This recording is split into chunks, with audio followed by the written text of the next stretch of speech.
Yeah, I guess you were stuck in a bit of tutorial paralysis there, Yeah, I right? feel like a bit of a cliche and everything like that. But I think it's kind of like it's the journey, isn't it? You start learning and then you start collecting these resources and then but they're not quite specific enough to what you want to do. And you reach that bottleneck and you don't know how to get past it. That was definitely my experience.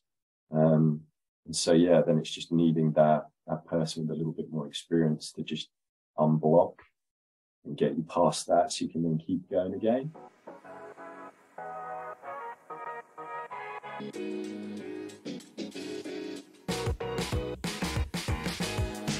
Hello and welcome to the Pybites Podcast, where we talk about Python, career, and mindset.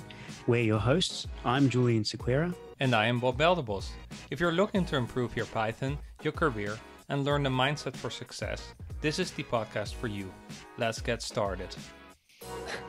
Hey everyone, welcome back to the Pybites Podcast. This is Julian. I'm here with Bob, and I have a very special guest with us this week, Michael Knott. Now, before I introduce Michael, I will just say thank you for being here. Bob, how are you? You good? Great. Excited for this episode. Lovely we get Michael on. I know there's a lot to cover. So, Michael, quick introduction for you and for everyone who's listening. Michael is an athlete coach that also happens to use Python in his day-to-day work. And Mike's just completed his time with us in the PDM coaching program. So we wanted to bring him on here just to have a chat so you can hear all about the cool stuff he does with Python, what his journey's been like, and so on. So Mike, do you want to, before we jump into the questions and stuff, do you want to just share a bit about yourself and what's going on? Sure. Yeah, well, thank you for having me on the podcast. This is great. So yeah, it's nice. So yeah, as you said, I work with athletes. I'm a strength and conditioning coach, and I work for an institute of sport in the UK. And so, yeah, my main role is physical preparation for athletes, and that involves quite a little bit of work with data. And I suppose that's how I started on this journey towards Python. So, yeah, strength and conditioning coach. Day to day, I'm working with athletes in the gym, out on the track, on the field. And then, yeah, the Python bugs kind of caught me. So that's how I ended up here.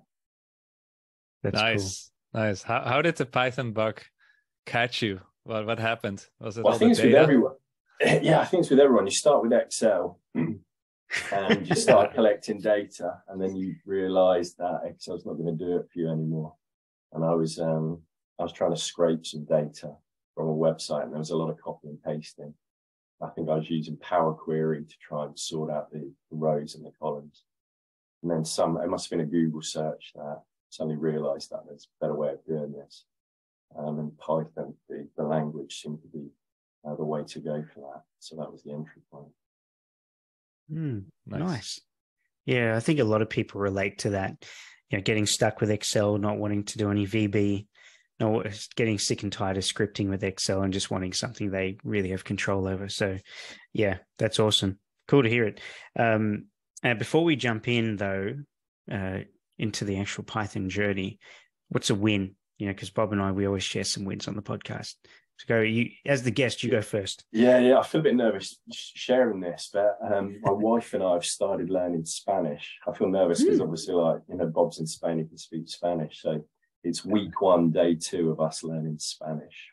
That's awesome. So it's always something I've wanted to do because I've spent a bit of time there previously and never jumped into the language. And then it's nice just to have something that my wife and I do together. As you guys know, 2 young kids, it can get a bit full on. So it's finding something that we can do together. So my win is like I've jumped in, taken that jump, and I'm learning Spanish. Nice. How are you learning it? Yeah, going to ask. So because we're a bit short on time, we've gone down the Audible route at the moment. So we got a few recommendations in some of the courses. So we're working through that together. And then just in the evenings going through it. So we listen to it individually and catch up in the evenings and start working through it. So yeah, that's the goal. Nice. Cool. One recommendation, if I may, is italki, the network social platform. Okay. Very affordable teachers, and you can do intercambios or interchanges. Basically, you can trade English for Spanish, so you can do half calls with some people, because it's all about the because it's all like the deliberate practice, right? Like coding, like you have to practice. You cannot just learn from a book. So I think that's the link there, I suppose. I'm probably jumping in a little bit too quickly, but with PDM, it's you got to just get amongst it and just start going, and then just keep showing up, and hopefully the good stuff happens. So I appreciate that. I'll check that out. Yeah, that's cool. That would have been the perfect segue into the Python stuff, but I've got to respect the wins. Bob, what's your win? Oh, it's putting me on the spot. Can you go first? Then you want me to go first? Okay. I got two slight wins. The first one is that school holidays are over. Oh my goodness. I'm so over the kids being at home every day. I don't know how, to all of those listeners out there in the States, and I don't know where else around the world, where you have 3 months of summer holidays or 8 to 12 weeks or something. I don't know how you do it. This was 6. This was just 5 to 6 weeks, and I was going out of my mind. But only because I had to work for part of it, right? But anyway, it was good. So that's one win. The boys are back at school today, which was fantastic. And the other win is that our little one, our 2-year-old daughter, we finally got her into daycare. So she started daycare on every Monday, and it's just she finally is no longer crying as we drop her off there every Monday. So that's my win. We are going to get at least one day a week back, and we're very happy about that. So there you go. Nice. All right, your turn. Yeah, I still don't know a win, but I will just go with my new office. As people already have noticed, I'm in a different environment than usual. And I think the win here is like resistance to change, because I put it off for a long time till my kids started to pushing, and we have to have a room, each one of us. We were of age, or the wife was pushing, but it's the same. So I had to kind of sacrifice my office. But I was kind of reluctant, because what about the internet? And no, you can just have a TP-Link extender, and I'm on Ethernet, and it's all good. And actually, it's a much better office now. So just a win in that sense. Like your working environment, tweak that, because it's what you're going to use every day, right? Yeah, nice. I like that you turned I got kicked out of my office story into a nice solid win. It's all mindset, bro. Yeah, and the productivity, right? Sorry, and the product placement there, the TP-Link and the iTalki. I tell you what, get some I'm not affiliated going in any way with these products. Podcast being sponsored by. All right, so let's dive into it. Users. I reckon. Yeah, what'd you say? Go. Yeah, no. I'm just using those things. Yeah. Okay. So Python journey, Mike, tell us about it. How have you been working through, like you mentioned how you got into Python with Excel, and that was your need, right? But how did you get from there to PDM? And then how was PDM for you? How did it all work for you? Yeah, I think it's probably a similar story to everyone else. Whereas when you start learning, I went to Udemy, found a popular course, and you start, working through it. They're good. The courses are great. They give you the basics, but then you start working on some projects and it had no relevance to me. And so the motivation wanes, and then I'll go find another one. And so there may have been some web scraping projects, but it was kind of just touched the surface, and it wasn't what I needed to do. So I was getting lost and a bit frustrated. So then it was just, trying to find a better way. Lots of Googling. And then that's when I found Pybites. I think it was actually the code platform, first of all, that I found. And then saw that link of arrange a call. And the frustration led me to, I'm going to book that call because I want to move forwards. I want to try and get this data, scrape this data. Then ended up on a call with Bob, just obviously with the time zone differences. It was me and Bob on the call. That led me to PDM. I think it was frustration, not moving the way that I wanted to go, and not moving as quickly. I suppose that's the main thing. Wanted to be moving quicker. So Google Pybites came up, got on a call with Bob, and PDM just seemed like the answer. Nice. Yeah. I guess you were stuck in a bit of tutorial paralysis there, right? Yeah, I feel like a bit of a cliche and everything like that. But I think it's kind of like, it's the journey, isn't it? You start learning and then you start collecting these resources, and then but they're not quite specific enough to what you want to do. And you reach that bottleneck and you don't know how to get past it. That was definitely my experience.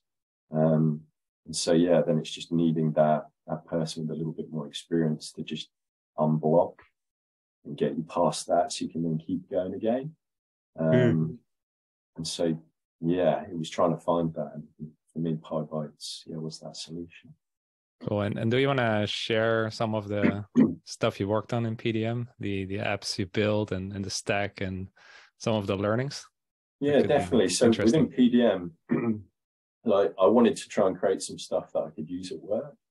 And the biggie was just managing data. So yeah, the first app that I built was around just collecting, storing, and then visualizing some data. So yeah, we used Django. There was a bit of chart.js in there as well, just to visualize some of the data. So yeah, created a Django app. So just basic create, read, update, delete kind of functionality for Olympic shooting athletes, actually it was. So they record competition data, they record their training data. So I gave them the functionality to do that and then visualize it. So that was the first app. And then the second one was a web scraper. So then I wanted to go it was the ISSF, I can say it, website, shooting website. And it's got just a lot of dynamic content there. So I wanted to grab the data. So yeah, use Playwright.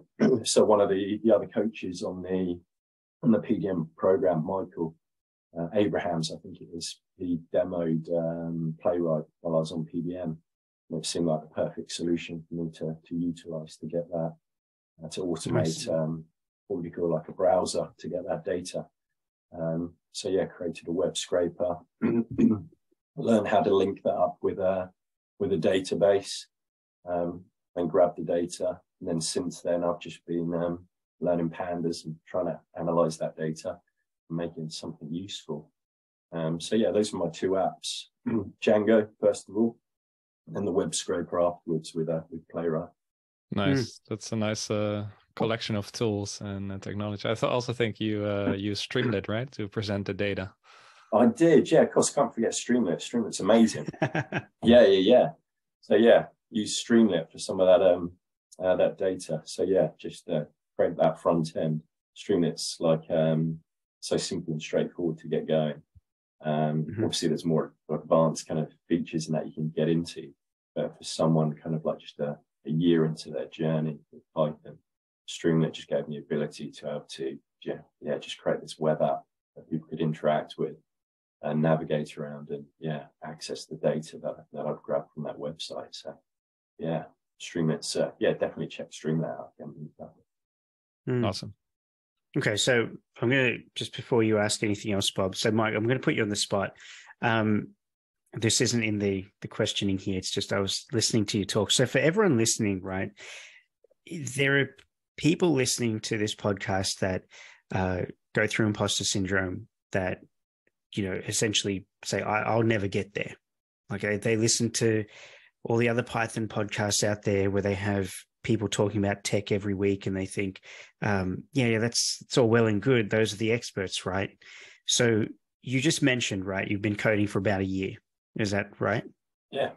Yeah. So you're coding for about a year and you just rattled off some projects that involved so many different technologies, right? You're talking Django, you mentioned Streamlit, you mentioned Playwright. What database did you use for this? Postgres. Postgres. Okay. You were talking about, now I don't even remember everything, right? Yeah, but pandas, chart.js and pandas, you went through all of this stuff. This is a year of starting with Python, and I guess when you started, I know this is a leading question. Okay. So I apologize, everyone. You know where I'm trying to go with this, but when you started, could you have imagined that a year later, you would not only have used all those things, but actually understood how they work together? No, definitely not. Yeah. So I think that is the... Yeah, the big thing for me when you're asking that question is like, I just didn't know what good looked like. I didn't know what good development looked like. And so from like, checking out the tutorials where everything's edited and clean, you just think like magic just kind of like appears. And these people just, it's perfect straight away. So a big thing for me was just understanding the process of actually developing some code or a bit of software and what that actually looked like. And that was really great. So Bob with the code clinics and the other coaches sharing that, you could actually see what that process was like and how it's iterative. They just get something working, refactor, okay, debug, got to play around with it. That was the big thing for me. So I think prior to, to starting this journey of PDM, I was scared of it. I was scared of these different like frameworks. Like, how do I approach this? And like you said, I'm never going to be able to understand it all. But then seeing, these professional developers, Bob, the other coaches, how they go about it, you realize that no one knows it all. They're learning as they're going. They may have expertise in certain areas, like Bob's great on Django, but it's still a process that you've got to go through. Use the documentation, Google, get something working. Once it's working, refactor and just keep going in that manner. So I think the big thing for me was it broke that mystery and it gave me that, okay, this is what good looks like. And good is Googling, good is going to the docs. Use the code that's in the docs to get yourself started, then amend it. That was the big thing for me. So I think I suppose it made me realize what's realistic. I think I didn't have a realistic idea about what good looked like. So I think, that then plays into that imposter syndrome of, I'm never going to be able to do this. Whereas seeing good, it's like, okay, I can start on that journey and start chipping away at it. That's awesome. So hope that answers it. No, it did. And it takes me to another point. Sorry, Bob. I'm still going here. I'm still going. Give me a minute. You go.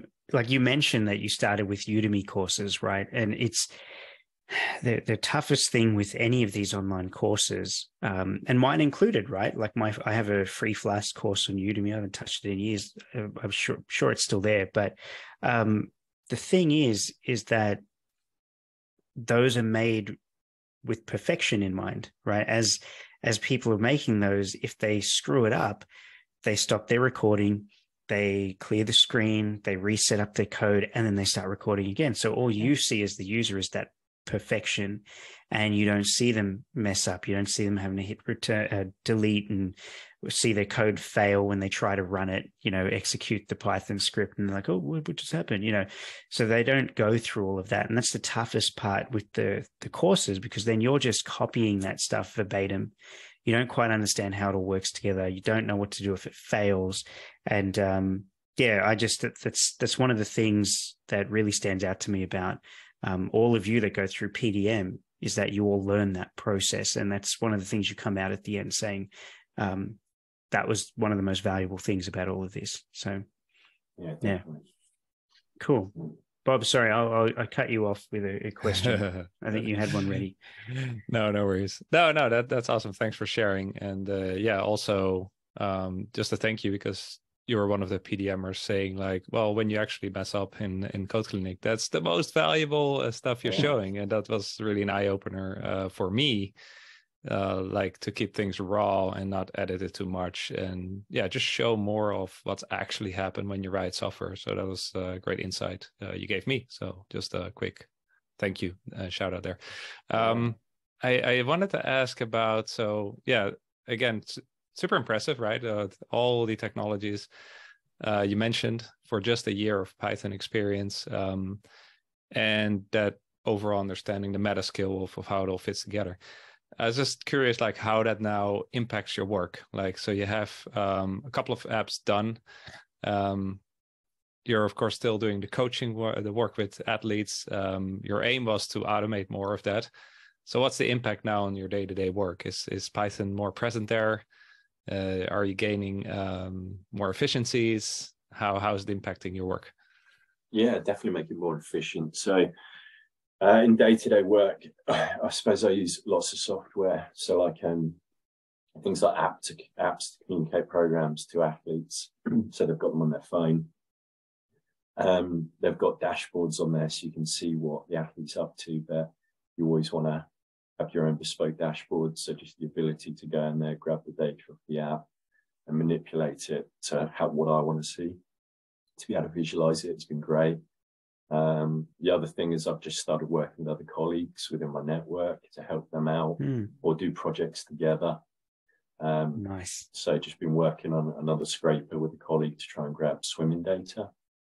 So that's been really good. So yeah, I suppose those little projects just to streamline a few things. And whereas previously I'd be copying and pasting, I've now automated things to make that more streamlined. But then for me, the biggie for me now is I just want to take the knowledge that I got from PDM and take that a step further. Like I never actually deployed that first Django app, and that's something that I want to do. So yeah, I want to go back to that app, make sure it's in a workable structure, and I want to deploy that and get 1 or 2 athletes working with it. Because yeah, that's when I'm going to find out, once people start using it, then I'll find out, how it's working, where I need to improve it, what may be going wrong. So yeah, so I've got some stuff in place, some automated things, but I also want to go back, amend that Django app, get that out there, get people using it.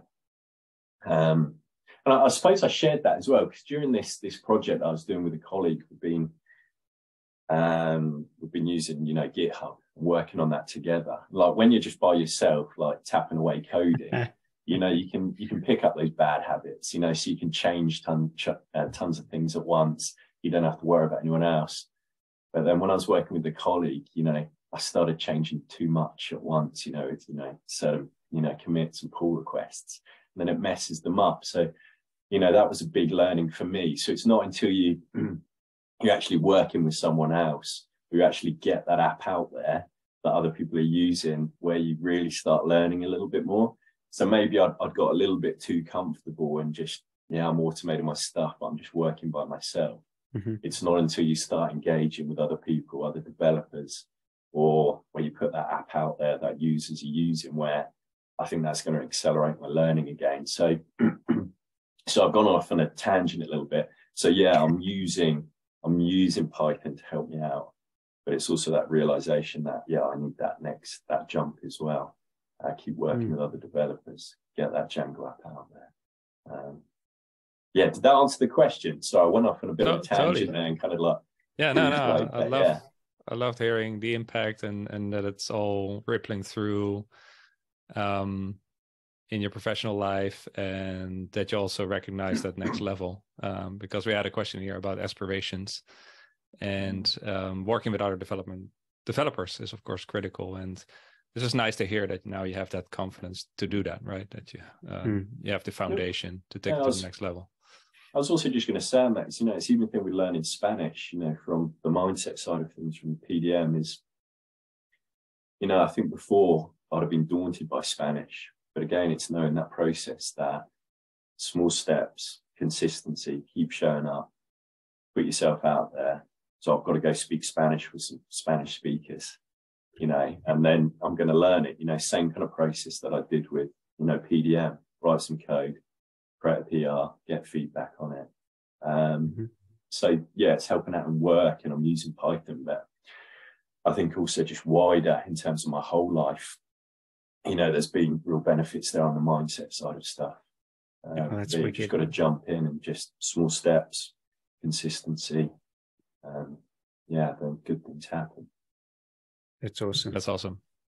Now, before we jump into that mindset, that was, again, the perfect segue. But I have another question for you that I think will help and be of benefit to everyone listening. Now, you mentioned that you're working alongside that colleague, right, with the swimming data, was it? Yeah. Swimming data. So aside from the challenges of dealing with data that's wet, that was a joke. No? Anyone? Okay, fine. So from dealing with that data, the question for you then is, how did you engage that colleague, right? Because there's some networking piece there. There's a confidence piece to be able to come to someone else and say, hey, do you want to do this together? So, I mean, was it simple for you? Was it easy? I know this is something you wanted to do when you're in PDM. We talked about it, but how did you get there? Yeah, that was a challenge, and that was one of the things of building my network, and that was something you helped me out with, Julian. But I just started arranging meetings with colleagues within the company that I work for, and it turned out they run this code school for newbies. So people who want to learn code. So they invited me along to that. And so, yeah, there's people who are just learning to code, or there's people a little bit further on their journey like myself. But it just put me in that network of other people who are using Python within the industry. So I didn't even realize that was going on in my own company. So just reaching out, having those conversations linked me in there. And a big part of that cohort is just developing 2 projects. So yeah, the first project was working with this colleague to grab this data off the swimming website, and then I've got to create another project.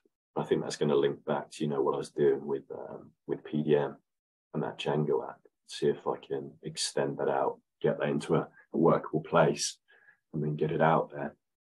So yeah. Sorry, I've forgotten the question you asked there, Julian. I hope I was answering that. But the network piece was a challenge for me.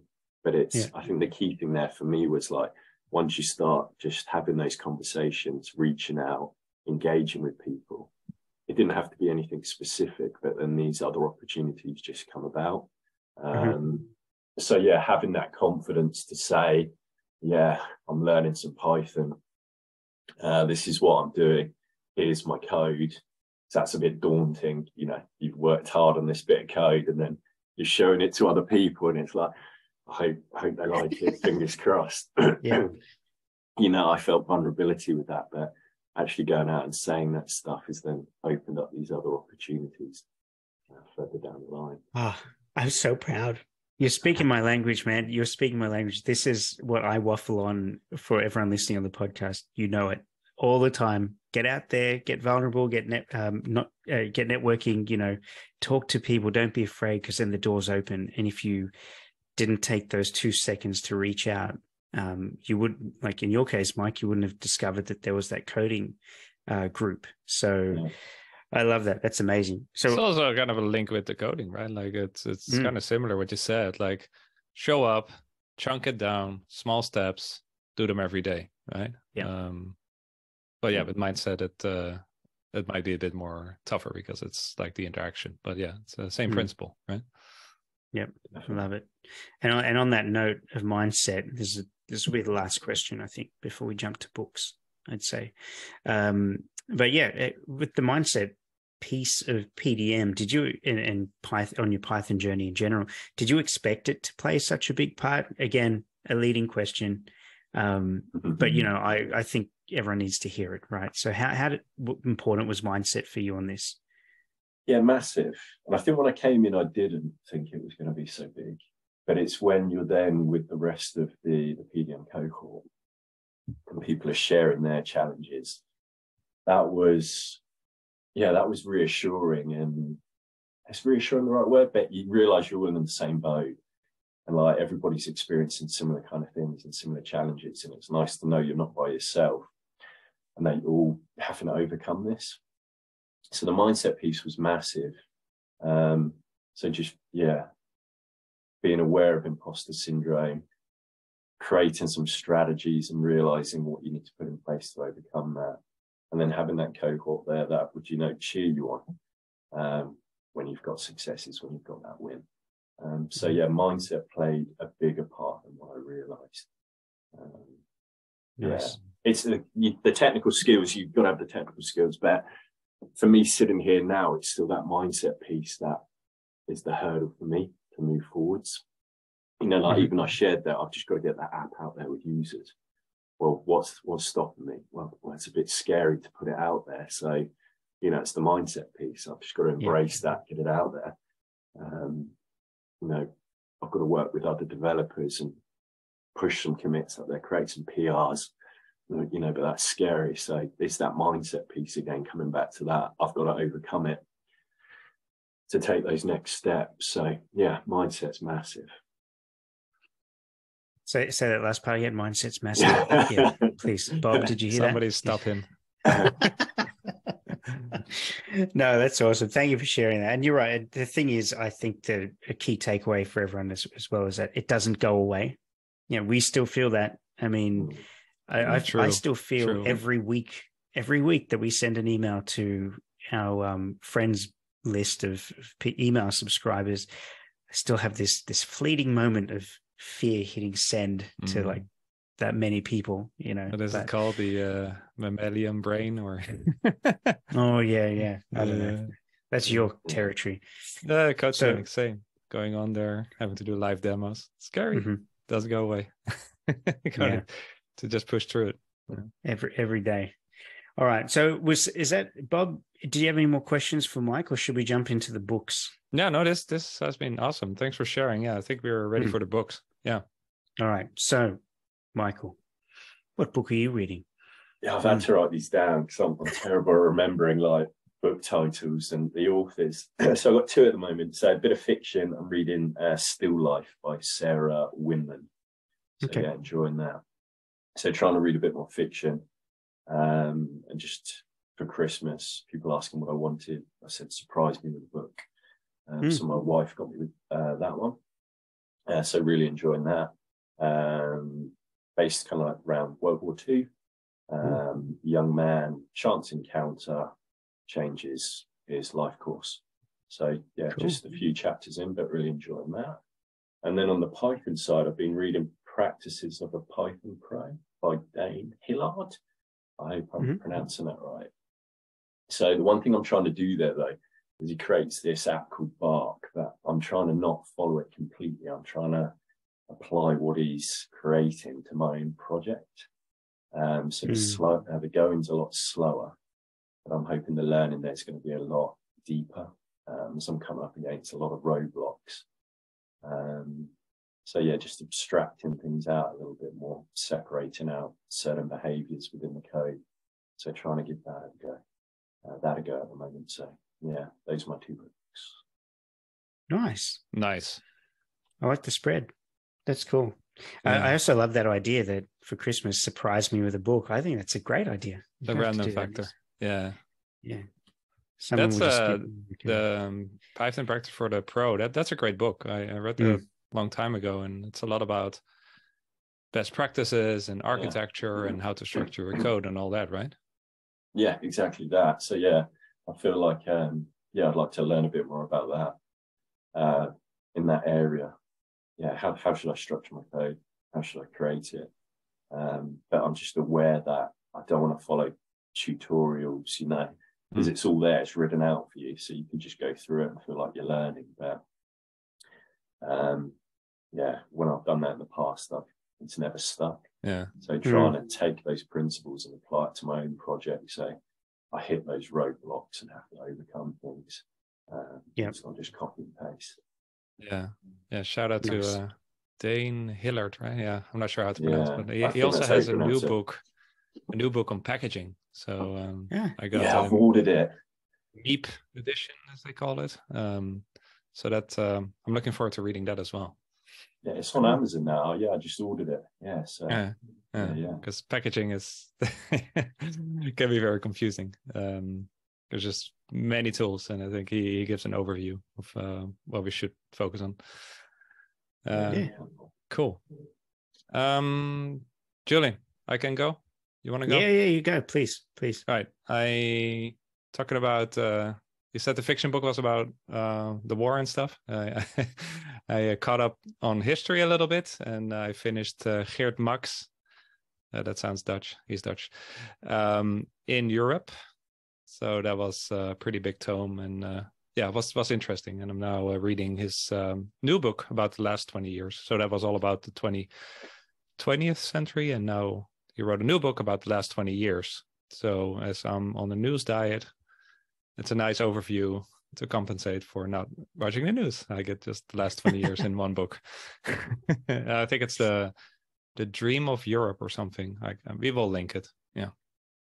But history it is. Yeah, that's a big book from the sounds of it. Nice. Yeah. What about you? Okay. For me. So I got a book for Christmas. It's more like a tome. It's gigantic. It's a something about like the history of Marvel Studios. And it essentially has a behind the scenes look into everything that happened with Marvel Studios from, I think, the first Iron Man movie through to Avengers Endgame. How the movies were made, behind the scenes footage. It's a beautiful, beautiful work of art, this book. So I'm making my way through that. I'm sure it's going to take me a year at least to read through it because it's so big. But from a mindset perspective, I'm almost finished reading a book called Find Your Strength. So that was one of the ones I borrowed from the library and loved it so much by, I think, 3 chapters in that I just went out and bought the actual book so I could have a copy for myself. That's by Rachel Coops. It's an Australian author. So it's really good. It's I find it very refreshing. It's going to be, again, one of those ones that I just read at the start of every year. It's only like 160 pages, so can get it done in a couple of days during the holidays. So love it. It's good. Sounds interesting. Awesome. Yeah. So with that said and done, Mike, do you have any parting words for everyone listening today? Any tips, recommendations, and then follow that with where people can find you? Yeah. No, I suppose just first, thanks for having me on. It's been nice to chat. Like, as I said before we started recording it, felt quite nice, chatting to both of you again. Felt like I was back at the start of PDM and just about to get cracking. So that was good. Words of advice. I always find it's tough. Again, it's that imposter syndrome, isn't it? But just like if you're thinking about starting Python, go for it. Yeah. And then go check out the Pybites website and book a call with either of you guys. I know that sounds like a bit salesy, doesn't it? But book on that call and just see if it's right. Because that was, when did I do that? That was, last year, May kind of time I got that call, and now I'm here and I can imagine that this is where I'm at and I'm moving in a certain direction with my career and where I want to go. So yeah, if you're thinking about doing Python, go for it. And then go find the Pybites website, put that call with you guys, and see if that's the PDM's right for them. So that'll be my parting words. Thanks, man. We didn't plan that. Should have planned it. I hope it doesn't come across as too cheesy, is it? But I mean it. It was a great experience for me. Well, it still is. So yeah. Oh, I appreciate that. Thanks, man. Yeah, that's very, very nice of you. Thanks, Mike. And so, where can people find you then? Are you on any Twitter or anything like that? So again, this goes back to that vulnerability piece. I've got to get this up, Julie. So I'm on Twitter. So I'm Michael W. Knott. That's Knott. Then I'm on LinkedIn, but my LinkedIn needs a bit of work, so that needs updating. Yeah. You can find me there. No worries, we'll have those links on the Pybites Slack. Yeah, Pybites Slack as well. I was about to ask. Yeah. Nice. Yeah. That's a good little plug.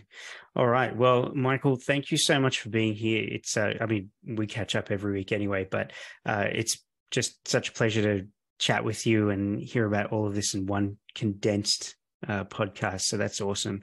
Appreciate your time as always, but don't be a stranger. Yeah. Thank you both. It's been great. It's been great chatting. So thanks for having me on the podcast. Yeah, thanks, Michael. Pleasure. Great. All right. Everyone, thank you for listening. We will be back next week. This is the first of 3 podcasts we're recording this week. So, there's a lot of good stuff coming, but we'll be back. Thank you for tuning in. A big wave for everyone on YouTube, and we'll catch up soon. Cheers. Yeah. Thanks. Bye-bye.